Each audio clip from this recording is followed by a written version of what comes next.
Bonjour. Donc ici, je vais vous montrer quoi? Le courant monophasé, triphasé, et vous montrer le calcul de la puissance.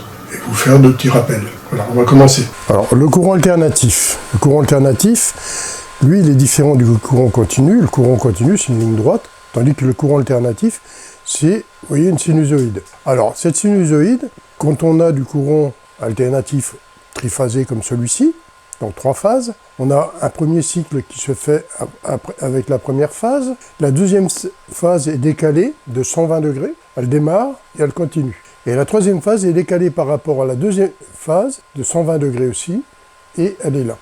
Donc on va avoir 3 phases qui sont identiques, mais qui sont décalées, ce qui nous crée du triphasé. Alors, un cycle d'une phase, c'est ça, plus ça. Ça représente un cycle, 360 degrés. Alors, on a des 50 cycles par seconde et du 60 cycles par seconde. En Europe, c'est 50 cycles par seconde. Dans les pays anglo-saxons et certains pays, c'est 60 cycles secondes. Bon, il faut reconnaître que maintenant, dans les moteurs triphasés, on a souvent les 2 cycles qui sont possibles à mettre. N'oubliez pas que 50 cycles, 60 cycles, ça change beaucoup. Pour certains moteurs, 60 cycles, il va tourner plus vite que les 50 cycles. Mais ça, c'est une parenthèse, on verra par la suite. Alors, comment on mesure le triphasé? Donc ici, vous avez du 380 triphasé plus neutre, c'est un exemple, et on verra après les 2 autres tensions que j'ai mis ici. Le 380 volts tri plus neutre, c'est la phase 1, phase 1, phase 2, phase 3.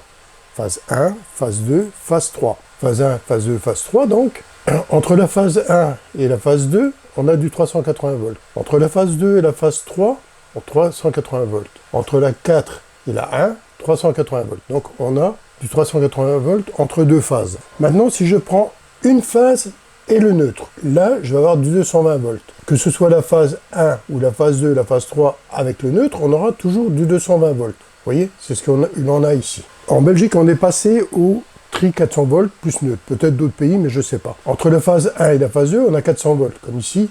Phase 1, phase 2, 380. Ben là, c'est 400. Hein.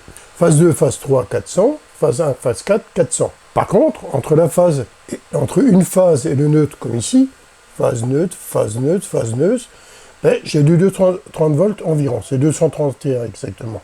Mais comme 400 volts n'est pas toujours précis, on peut avoir du 230 volts. Donc ça, c'est ce que l'on a actuellement.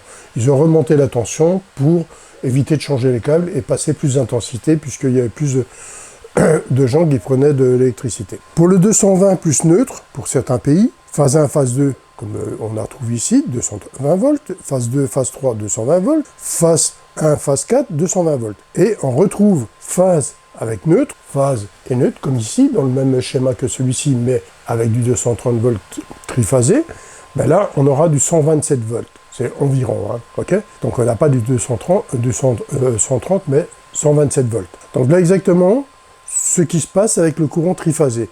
Alors on n'oublie pas que c'est une sinusoïde et il y a un décalage de phase à chaque fois. Et que un cycle égale 360 degrés. Donc, si vous voulez, c'est un cercle complet. Si je prends ça et je le mets juste là, c'est un cercle. Hein. Ok?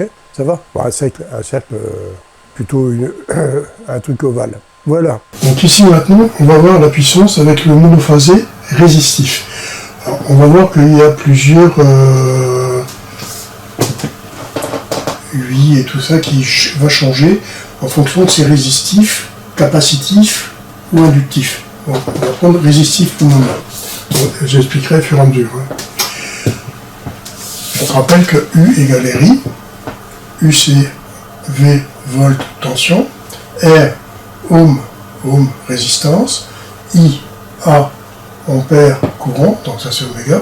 La puissance c'est P égale UI ou R carré. Pour calculer la puissance en résistif et en monophasé, c'est comme ça. Et on obtiendra quoi? Des watts. Donc un exemple, j'ai une tension de 220 volts, j'ai une intensité de 10 ampères, une résistance de 22 ohms. Je vais faire les 2 exemples ici. 220 multiplié par 10, c'est 220 multiplié par 10, puisque j'ai 10 ampères et 220 volts.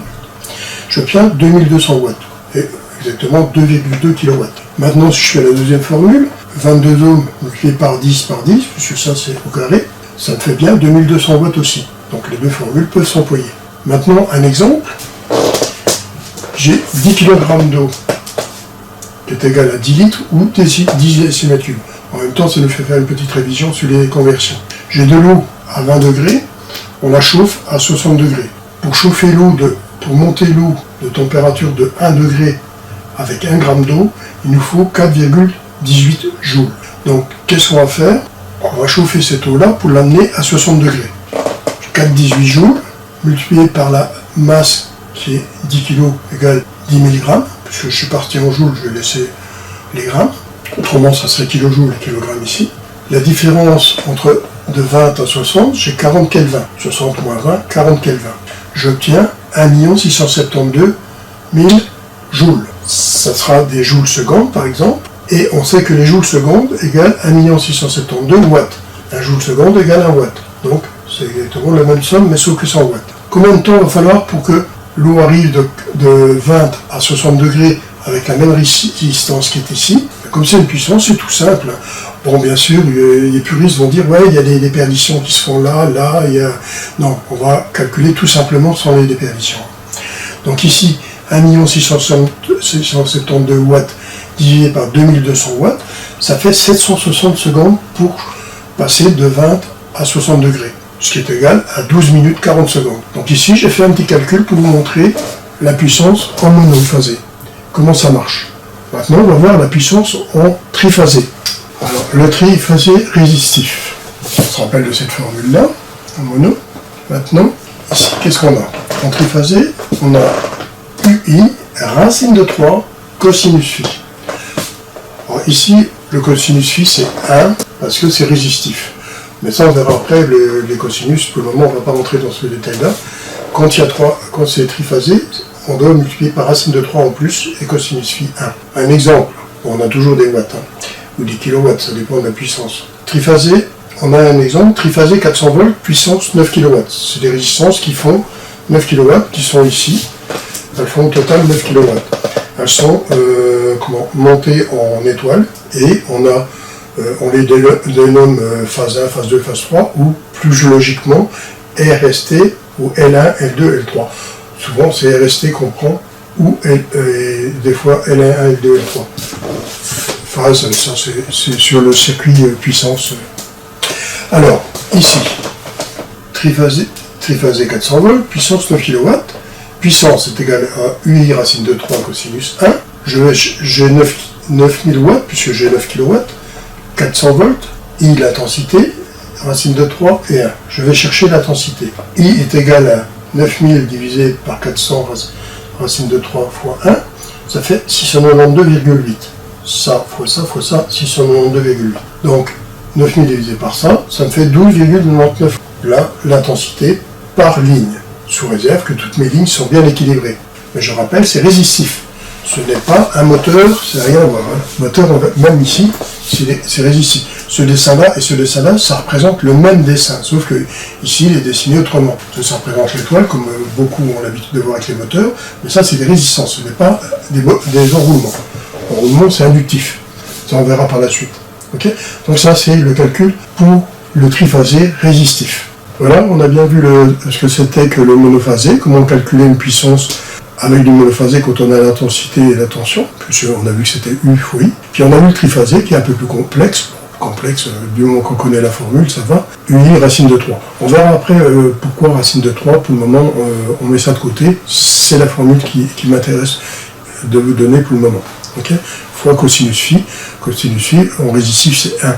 Il n'y a pas de décalage de phase, rien du tout. Cosinus c'est un décalage de phase, ça on le verra aussi après par la suite. Voilà, bon, je vous souhaite une bonne après-midi, à bientôt.